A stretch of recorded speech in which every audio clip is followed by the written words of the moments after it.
السلام علیکم ورحمۃ اللہ وبرکاتہ۔ آج ہم پڑھیں گے سورہ آل عمران کی آیت نمبر 72 سے لے کر 76 تک انشاءاللہ۔ اعوذ باللہ من الشیطان الرجیم، بسم اللہ الرحمن الرحیم۔ وقالت طائفۃ من اہل الکتاب، اور کہا اہل کتاب کی ایک جماعت نے، طائفتن ایک جماعت نے، من اہل الکتاب جو اہل کتاب میں سے تھی، آمنوا بالذی انزل علی الذین آمنوا وجہ النہار واکفروا آخرہ لعلہم یرجعون۔ آمنوا ایمان لے آؤ اس کتاب پر جو ان لوگوں پر اتاری گئی ہے جو ایمان لائے ہیں، یعنی قرآن مجید پر تم ایمان لے آؤ۔ وجہ النہاری دن کے پہلے حصے میں، وَاکْفُرُوا آخِرَہُ اور انکار کر دو اس کا دن کے آخر میں، لعلہم یرجعون تاکہ وہ بھی لوٹ آئیں۔ وَلَا تُؤْمِنُوا إِلَّا لِمَن تَبِعَ دِینَکُمْ اور تم ایمان نہ لانا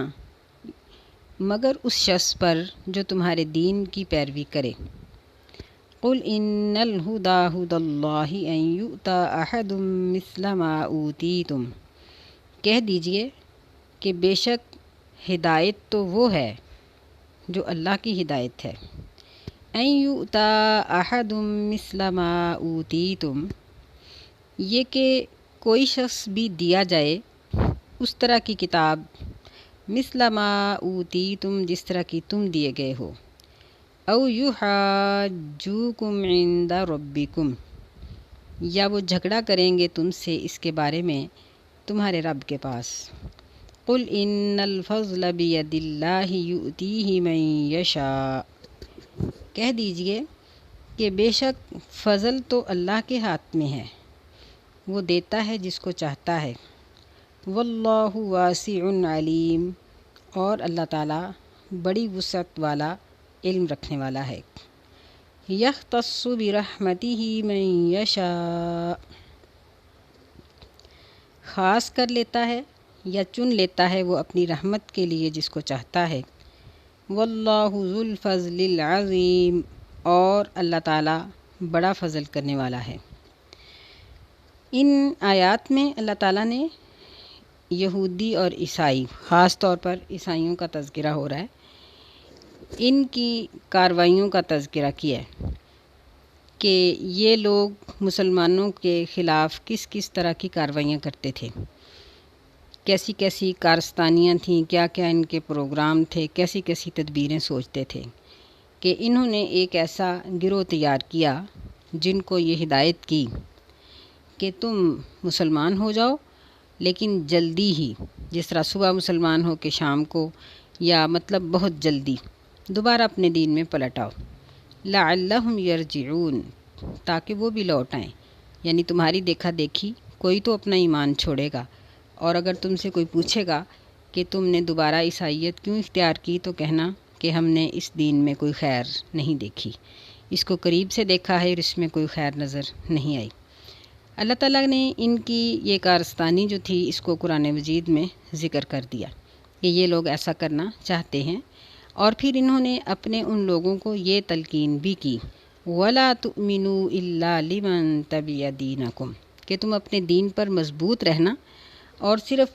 انہی کی پیروی کرو جو تمہارے پیچھے لگتے ہیں۔ اللہ تعالیٰ نے اس بات کا جواب یہ دیا کہ ان کو کہہ دو کہ ان الہدیٰ ھدی اللہ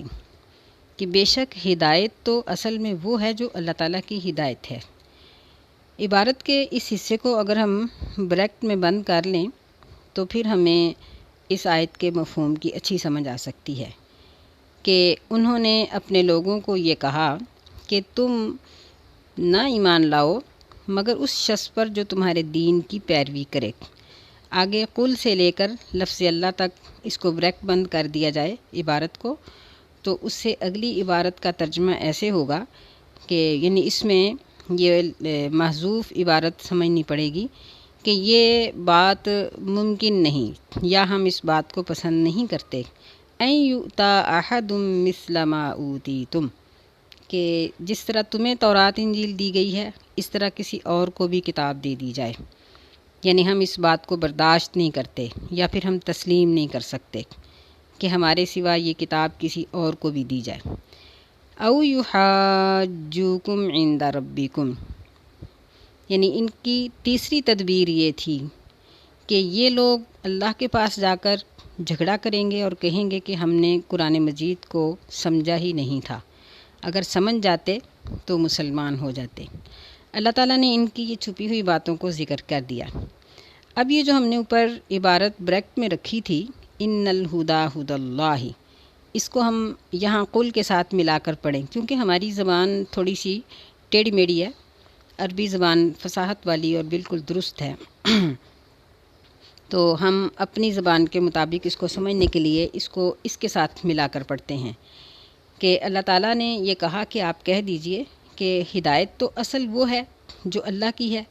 اور یہ بھی کہہ دیجئے کہ ان الفضل بید اللہ، کہ فضل تو اللہ کے ہاتھ میں ہے، وہ جس کو چاہتا ہے دیتا ہے، اور اللہ تعالیٰ وسعت والا علم رکھنے والا ہے۔ یہود و نصارہ کو یہ بہت حسد تھا اور دکھ تھا اس بات کا کہ نبی صلی اللہ علیہ وسلم یہ بنو اسماعیل سے کیوں پیدا ہوئے، یہ بنو اسحاق میں سے کیوں نہیں آئے، یہ سلسلہ کیوں بدل دیا گیا۔ تو اللہ تعالیٰ یہ بات قرآن مجید میں بہت سی جگہوں پر واضح کر رہے ہیں کہ ان کی بددیانتی، بے عملی اور کفر کی وجہ سے اس سلسلے کو بدل دیا گیا۔ اور یہاں بھی یہ بات ذکر کی گئی، اور ایک اور مقام پر بھی اللہ تعالیٰ نے اس بات کو ذکر کیا کہ جب لوگوں کے کھانے پینے کا، رزق کا سلسلہ اللہ کے ہاتھ میں ہے، کوئی اپنی مرضی سے رزق نہیں لے سکتا، اپنی مرضی سے کوئی پیدا نہیں ہو سکتا، اپنی مرضی سے اپنی شکل و صورت نہیں بنا سکتا، موت کو آگے پیچھے نہیں کر سکتا، تو پھر یہ فضل تو اللہ کے ہاتھ میں ہے۔ نبوت ایک بہت بڑا فضل ہے، یہ اللہ کے ہاتھ میں ہے، وہ جس کو چاہے دیتا ہے۔ یہ تمہاری مرضی کے مطابق نبوت نہیں ملے گی کہ جس کو تم چاہو اس کو ملے، نہیں، ان الفضل بید اللہ، یہ اللہ کے ہاتھ میں ہے، اس نے اس کا حقدار نبی صلی اللہ علیہ وسلم کو بنایا۔ آپ کی تخلیق، آپ کی تربیت، آپ کا سارا سلسلہ اس نبوت کے مطابق ہی بنایا گیا، اور آپ کو یہ نبوت عطا کی گئی۔ واللہ واسع علیم، اللہ وسعت والا علم رکھنے والا ہے، یعنی اللہ تعالیٰ کو معلوم ہے کہ کون اس کا حق ادا کر سکتا ہے۔ پھر فرمایا کہ یختص برحمتہ من یشاء، کہ نبوت یہ ایک خاص مرتبہ ہے اور اللہ تعالیٰ جس کو چاہتا ہے اس کے لیے مختص کر لیتا ہے، چن لیتا ہے۔ واللہ ذو الفضل العظیم، اللہ تعالیٰ بہت بڑے فضل والا ہے، یعنی کلی فضل اس کے ہاتھ میں ہے، اور جو اس کا حقدار ہوتا ہے اس کو وہ عطا کر دیتا ہے۔ پھر جہاں ان کی دین میں علمی بددیانتیاں تھیں اور علمی قسم کی خیانتیں یہ لوگ کر رہے تھے، وہاں ان کی عملی خیانت کا ذکر کیا گیا کہ یہ ایسے بد لوگ ہیں کہ ان میں بہت سے لوگ بددیانت ہیں، لیکن سارے نہیں۔ یہ اللہ تعالیٰ کا انصاف ہے، اللہ کے انصاف کا تقاضا ہے کہ اللہ تعالیٰ نے اس قوم کی برائیوں کو بیان کرتے ہوئے ان میں سے جو بعض کی خوبی تھی اس کو ختم نہیں کیا، بلکہ اس کو بھی ساتھ ذکر کر دیا۔ فرمایا وَمِنْ أَهْلِ الْكِتَابِ مَنْ إِن تَأْمَنْهُ بِقِنْطَارٍ يُؤَدِّهِ إِلَيْكَ، اور اہل کتاب میں سے ایسا شخص بھی ہے کہ اگر تو اس کو